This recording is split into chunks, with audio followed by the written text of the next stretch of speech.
Much of the coverage of the Boston Marathon bombing looked familiar, especially the rush to misjudgment.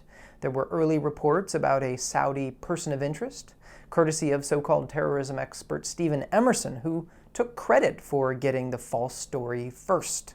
On the Facebook page of the person of interest, there were interesting entries that showed an animus toward the United States. Again, he has not been convicted, but the burns on his skin matched the explosive residue of the bomb that exploded. Is this the Saudi national, or are those two different people? The Saudi national.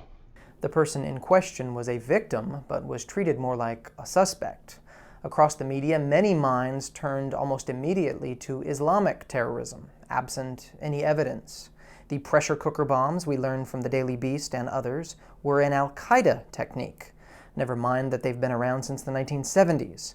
The bombs were packed with ball bearings, which, according to some, including the aforementioned Stephen Emerson, was a jihadist hallmark. CNN spent an hour or so erroneously reporting that a dark-skinned male had been apprehended. The New York Post ran a cover photo of two young men who had nothing to do with the bombing.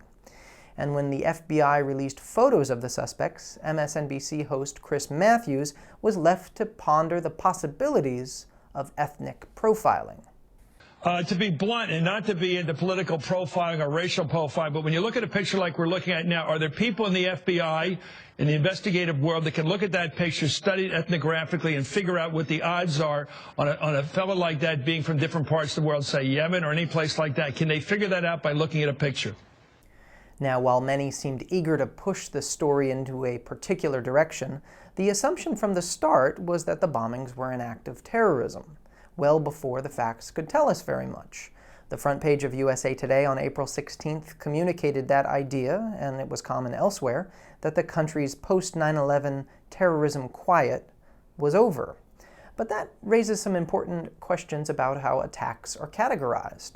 As USA Today itself reported in 2012, mass slayings are alarmingly common in the United States.